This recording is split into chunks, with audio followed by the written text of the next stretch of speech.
Sa iba't ibang bahagi ng mundo, mula sa disyerto ng Egypt hanggang sa kabundukan ng Peru at sa mga sirang lugar ng Mesopotamia, may mga lugar na parang may iniwang ebidensya ng isang kakaibang pangyayari. Mga bato na parang natunaw, nagdikit-dikit at naging parang salamin dahil sa sobrang init. Hindi ito ordinaryong mga sirang lugar na nasira lang dahil sa panahon o pagguho. Sa maraming lugar na ito ang pinsala ay mas matindi. Parang ang buong istruktura ay nalantad sa init na sobrang taas hanggang sa ang bato mismo ay lumambot, parang dumaloy at tumigas ulit.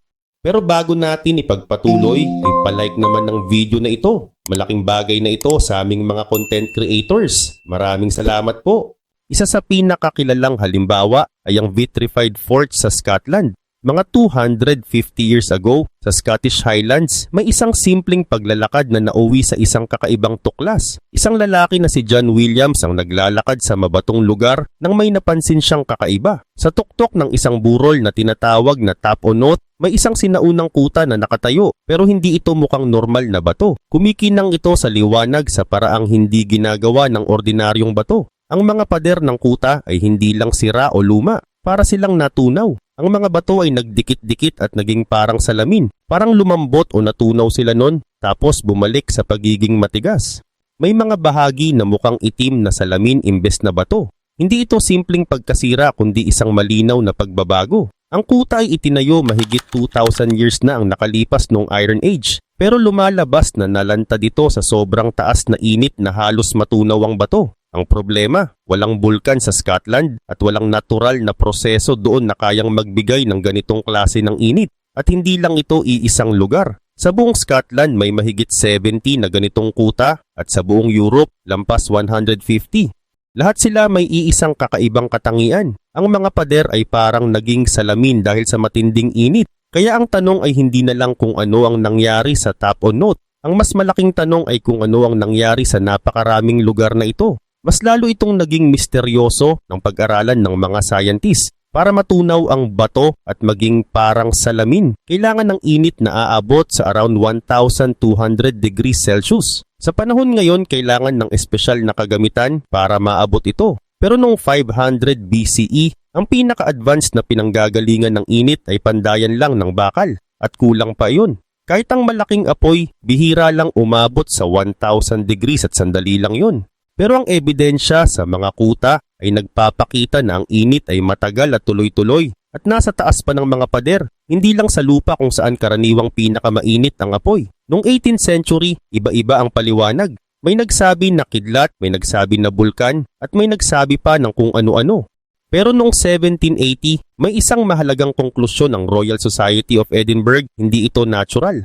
Ginawa ito ng tao. At nang subukan nilang ulitin kung paano ito nangyari, lalo lang lumalim ang misteryo. Noong 1980, nagsagawa ng eksperimento ang archaeologist na si Ian Ralston. Gumawa siya ng replika na pader gamit ang paraan noong Iron Age. Nag-ipon sila ng kahoy at sinunog ito para makagawa ng malaking apoy na tumagal ng 22 hours. Pero ang resulta ay hindi sapat. Umabot lang ang init sa around 800 degrees Celsius. Mas mababa sa kailangan. Uminit ang mga bato pero hindi sila tunay na natunaw o naging parang salamin. Dahil dito naging malinaw ang isang bagay. Hindi sapat ang simpleng pagsusunog ng kahoy para maipaliwanag kung ano ang nangyari sa mga sinaunang kuta na ito. Mas lalo pang naging misteryoso ang mga sumunod na paghuhukay. Sa ilalim ng mga natunaw na bahagi, nakita ng mga archaeologists ang mas lumang istruktura na buo pa.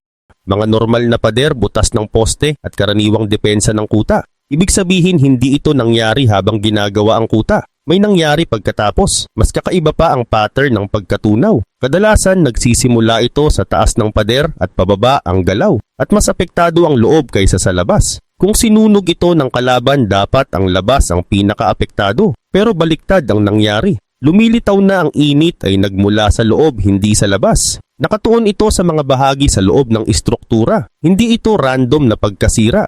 Para itong kontrolado at paulit-ulit na ginawa sa maraming lugar. Maraming teorya ang lumabas. May nagsabi na kidlat pero ang kidlat ay nagiiwan ng kakaibang marka na tinatawag na fulgurites at wala nito sa mga kuta. May nagsabi naman ng mga espesyal na apoy tulad ng Greek fire pero mas huli na ito sa kasaysayan at maaring hindi rin sapat ang init.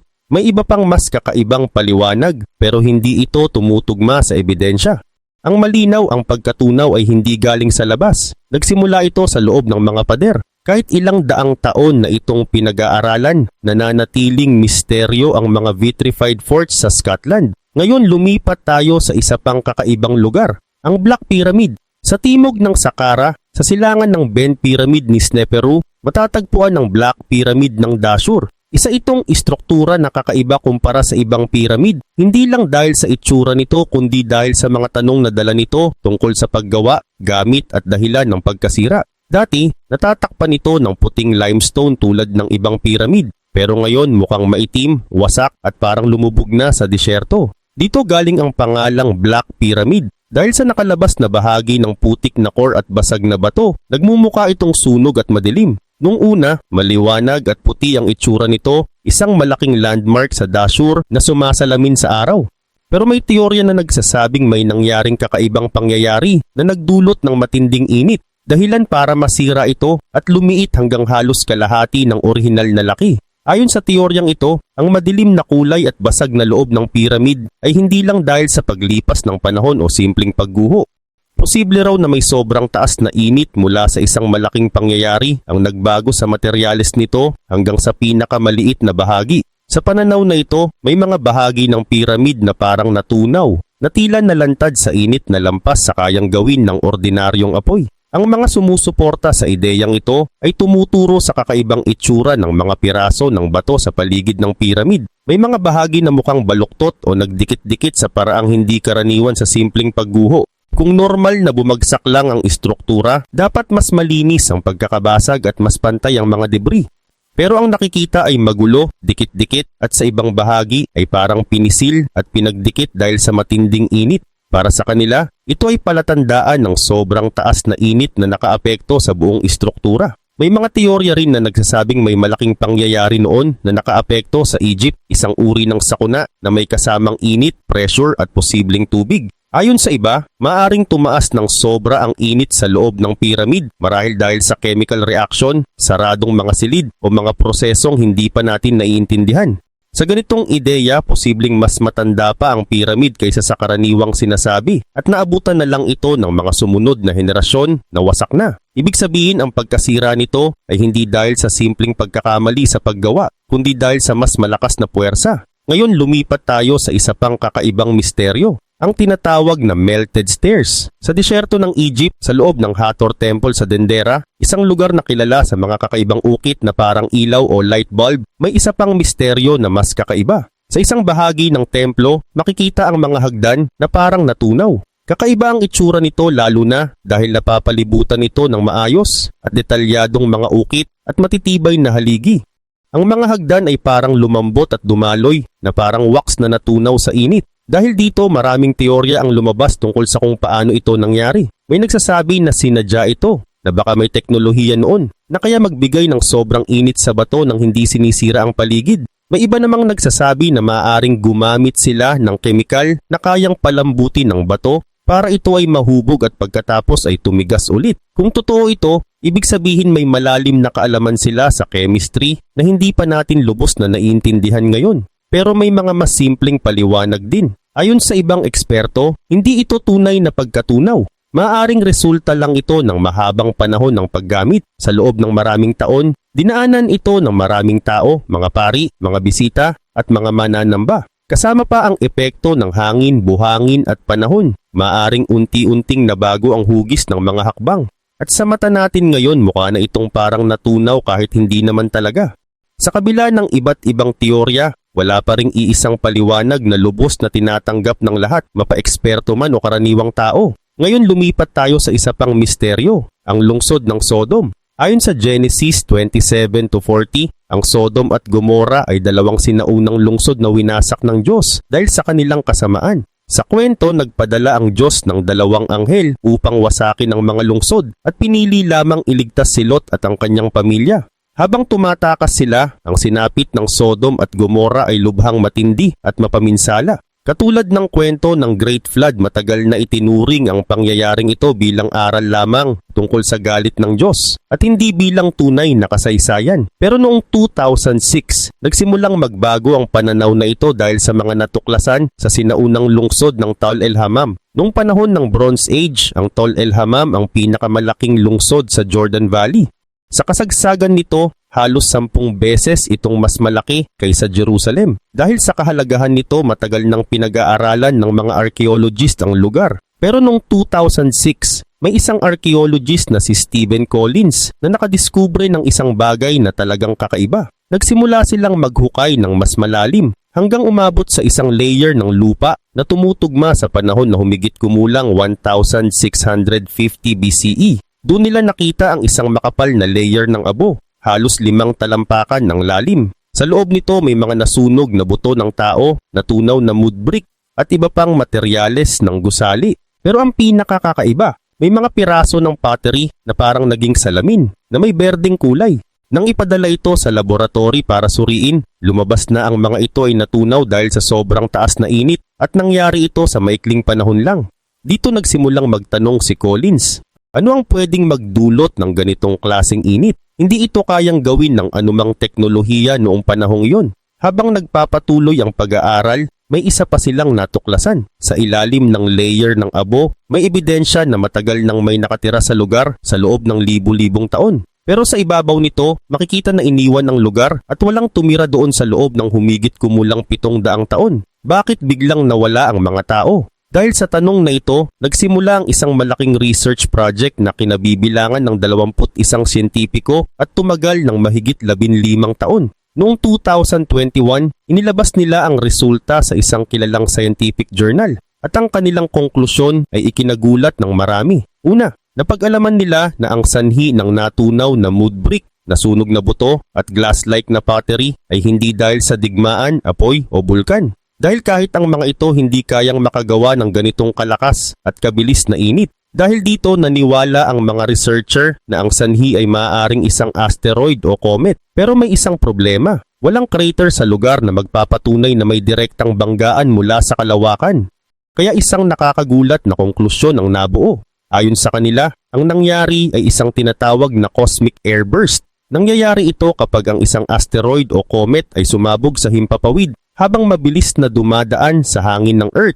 Para maintindihan ito, inihalin tulad nila sa nangyari sa Tunguska, Siberia noong 1908. Noong taong iyon, isang asteroid na may habang 180 feet ang pumasok sa atmosphere ng Earth na may bilis na 34,000 miles per hour. Sumabog ito sa kalangitan bago pa tumama sa lupa. Ang epekto ay napakalakas, isang pagsabog na katumbas ng 1,000 nuclear bombs na nagpabagsak ng halos 1,000 square miles ng kagubatan. Pero ayon sa mga researcher, mas malakas pa ang nangyari sa Tol El Hammam. Sa loob ng mahigit 15 taon ng pag-aaral, may iba pa silang natuklasan. Nakakita sila ng maliliit na butil ng buhangin na may mga bitak palatandaan ng matinding pressure. Ibig sabihin hindi lang init ang nangyari, kundi sobrang lakas din ng puwersa. Ang quartz na isa sa pinakamatitigas na mineral ay naapektuhan. Ibig sabihin ang pressure ay hindi pangkaraniwan. Mas lalo pang naging kakaiba ang natuklasan nila nang makita ang mataas na level ng asin sa parehong layer ng lupa.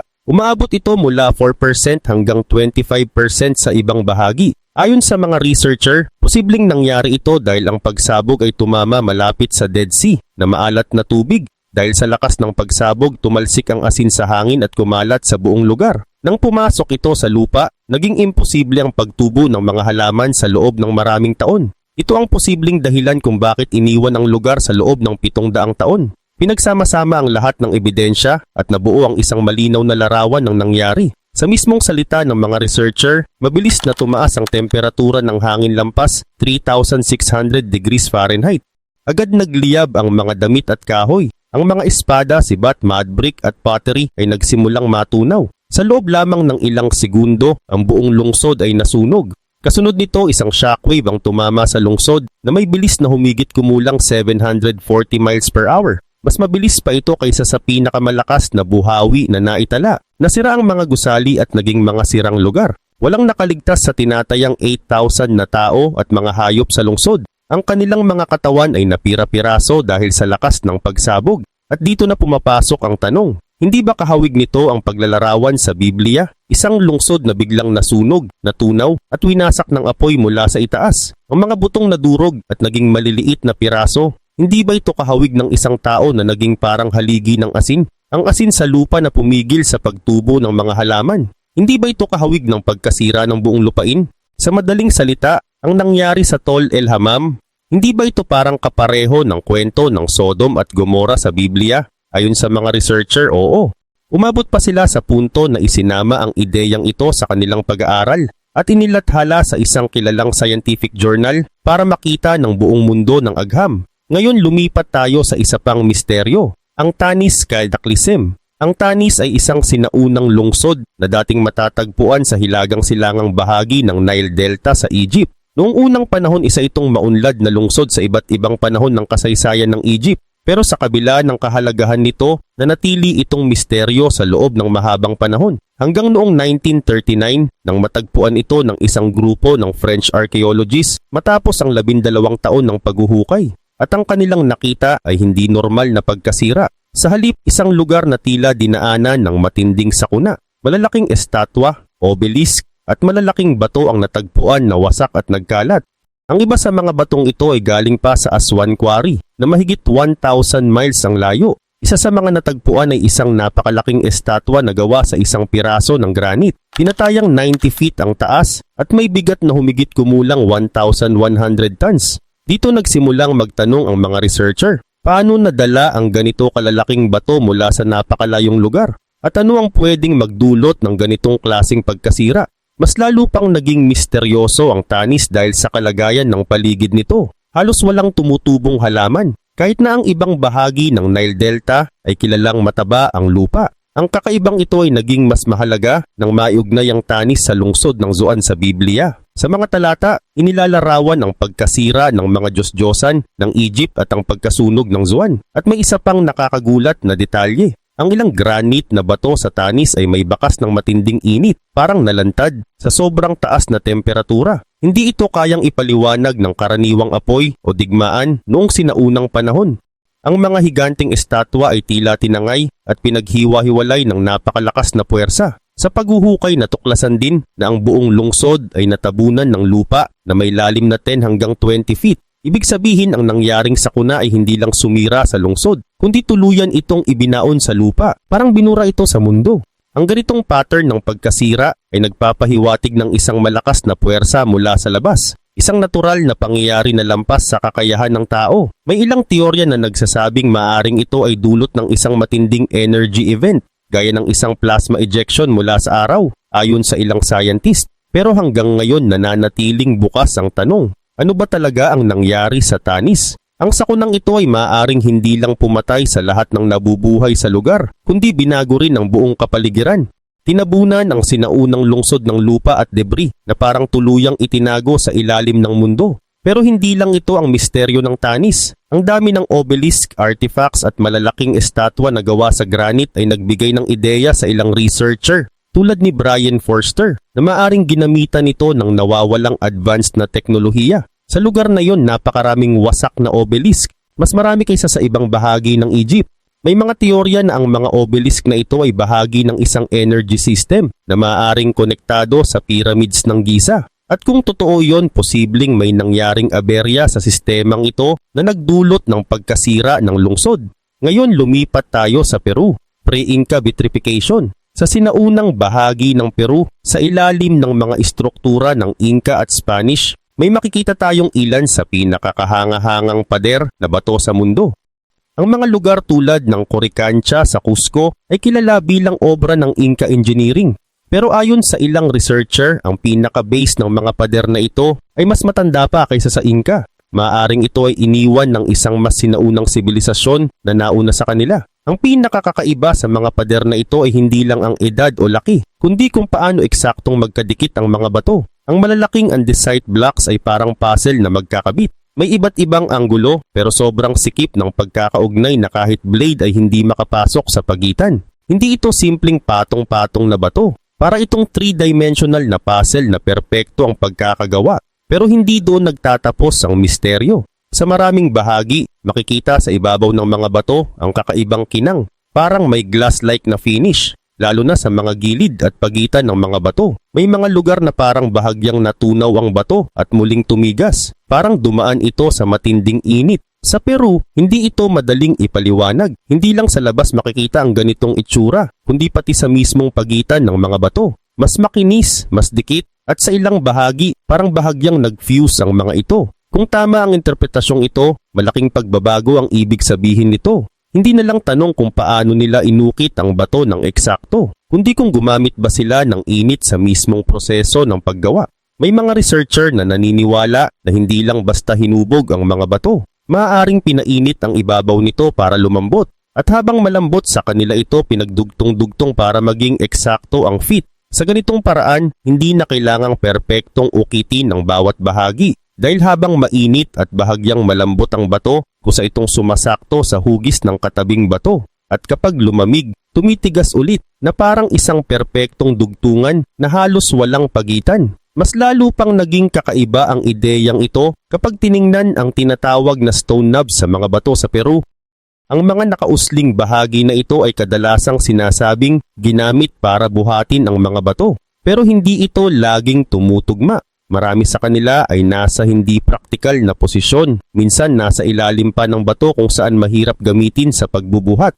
May ilan din na patag ang ibabaw na parang hindi talaga para sa transport. Dahil dito, may ibang posibleng paliwanag. Maaaring ang ilan sa mga knobs na ito ay resulta ng proseso ng pag-init ng bato. Parang mga patak o labasan ng material na lumambot habang pinapainit at tumigas muli habang bumababa. Mas lalo pang nakakagulat, may ilang pader sa Peru na tila winasak ng matinding init na parang natunaw ang bato mismo. Nagiging mas komplikado ang lahat dahil sa uri ng bato na ginamit sa Andes. Gumamit ang mga sinaunang tagapagtayo ng matitigas na bato tulad ng andesite, rhyolite, limestone at minsan granite. Ang andesite at rhyolite ay may pinong butil. Kaya kung naapektuhan ito ng init, maaaring magmukhang mas pino at mas makintab ang mga bahagi nito. Napansin din ng mga researcher na sa ilang dugtungan ng bato, mas pino ang texture kumpara sa ibang bahagi.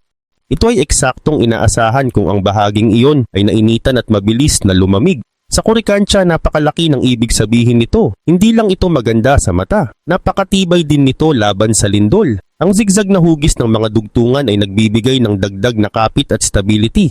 Kaya kahit ilang siglo ng lindol ang dumaan, nananatili pa rin ang mga pader, habang ang ibang mas bagong istruktura ay gumuho.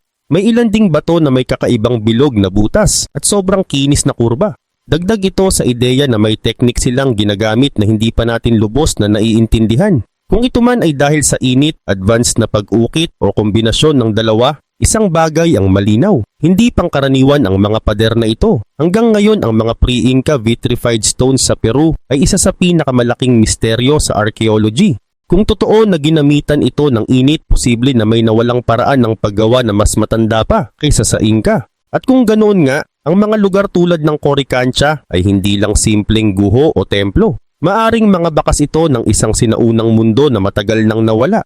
Ngayon lumipat tayo sa isa pang misteryo, ang Mohenjo-daro. Sa kapatagan ng Indus Valley sa kasalukuyang Pakistan, matatagpuan ang sinaunang lungsod na Mohenjo-daro. Isa ito sa pinaka-advanced na lungsod noong Bronze Age. Itinayo ito noong around 2600 BCE. Kilala ang sibilisasyong ito sa maayos na urban planning, drainage system at organisadong istruktura.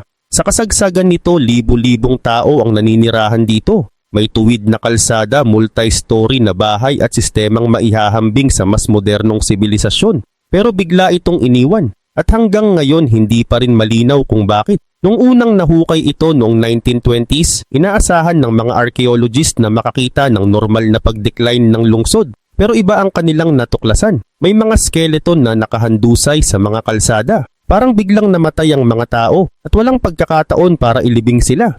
May ilan pa na magkakasama na parang sabay-sabay silang namatay. Ito pa lang kakaiba na. Pero may mas misteryoso pa. Sa ilang bahagi ng lungsod, may mga materyales na tila nalantad sa sobrang taas na init. Mas mataas pa kaysa sa normal na apoy na ginagamit noong sinaunang panahon. Dahil dito may mga haka-haka na maaring may nangyaring biglaang high energy event. May ilan pang pag-aaral na nagsasabing may mataas na radiation sa ilang bahagi at ang mga skeleton ay may kakaibang epekto. Pero ang mga claim na ito ay pinagtatalunan pa rin. Maraming eksperto ang nananatili sa mas simpleng paliwanag tulad ng pagbaha mula sa Indus River, pagbabago ng klima o unti-unting pag-alis ng mga tao. Hanggang ngayon bukas pa rin ang tanong. Ano nga ba talaga ang nangyari sa Mohenjo-daro? May matibay na ebidensya na nagbago ang daloy ng ilog sa paglipas ng panahon. Posibleng naapektuhan nito ang agrikultura at kalakalan, kaya iniwan ang lungsod.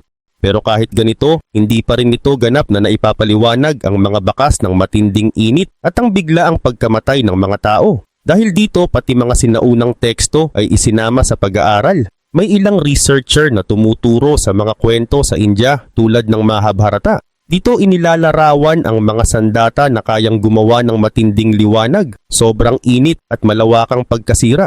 Bagamat itinuturing itong mito, may ilan na naniniwala na maaring alaala ito ng totoong pangyayari na naipasalang sa kwento. Ngayon lumipat tayo sa isa pang kakaibang lugar, ang Melted Desert. Sa malayong bahagi ng Eastern Sahara, sa hangganan ng Libya at Egypt, may isang pambihirang tuklas. Ito ang tinatawag na Libyan Desert Glass. Nakakalat ito sa napakalawak na lugar at may kulay na dilaw hanggang berde na kumikislap sa ilalim ng araw. Halos parang transparent ang itsura nito at napakalinis. Ang pinakakakaiba rito ay kung paano ito nabuo. Para maging ganitong klase ng salamin, kailangan ng init na lampas 1,700 degrees Celsius. Mas mataas ito kaysa sa normal na init sa disyerto. At wala ring bulkan sa lugar na kayang gumawa nito. Kaya ang pangunahing teorya ng mga scientist ay isang cosmic event. Maaring may meteor o comet na sumabog sa himpapawid sa ibabaw ng disyerto. Dahil sa lakas nito, naglabas ito ng matinding init na agad natunaw ang buhangin. Pagkatapos mabilis itong lumamig at naging salamin. Ang pangyayaring ito ay maihahambing sa isang mas modernong halimbawa, ang Trinity Nuclear Test noong 1945. Noong pinasabog ang unang atomic bomb sa New Mexico, ang init nito ay nagpatunaw ng buhangin at naging berdeng salamin na tinatawag na trinitite. Pareho silang resulta ng sobrang init na nangyari sa maikling oras. Pero may malaking pagkakaiba, ang trinitite ay gawa ng tao. Ang Libyan Desert Glass ay hindi. Mas lalo pa itong naging mahalaga dahil ginamit ito sa sinaunang Egypt. Isa sa pinakasikat na halimbawa ay makikita sa alahas ni Tutankhamun. Sa gitna nito ay may scarab na gawa mismo sa ganitong salamin. Para sa mga sinaunang Egyptian, ang material na ito ay tila hindi galing sa lupa. Parang galing ito sa kalangitan. At dito pumapasok ang malaking tanong. Ang lahat ba ng ito ay ebidensya ng isang sinaunang advanced na sandata? O ito ay tanda ng isang malaking cosmic na sakuna? Hanggang ngayon wala pang tiyak na sagot. May ilan na naniniwala na bago pa ang naitalang kasaysayan, may mga sinaunang sibilisasyon na mas advanced kaysa sa inaakala natin. Mga sibilisasyon na kayang magtayo ng malalaking istruktura na hanggang ngayon ay mahirap pa ring ipaliwanag. Nakabuhat sila ng napakalalaking bato na tumitimbang ng libu-libong tonelada at naipuwesto ito ng sobrang eksakto na parang ginamitan ng modernong teknolohiya. Marami sa mga batong ito ay mahirap buhatin kahit gamit ang makabagong crane. Mas lalo tuloy nakakamangha ang kanilang nagawa. Hindi lang iyon, naiporma rin nila ang matitigas na bato sa eksaktong sukat at hugis na halos walang pagkakamali. Kaya hanggang ngayon patuloy ang tanong, sino ba talaga ang mga tagapagtayong ito? Paano nila nagawa ang mga bagay na parang imposible? Sila ba ay simpleng sinaunang tao lang? O mga eksperto sa teknolohiyang matagal nang nawala sa paglipas ng panahon?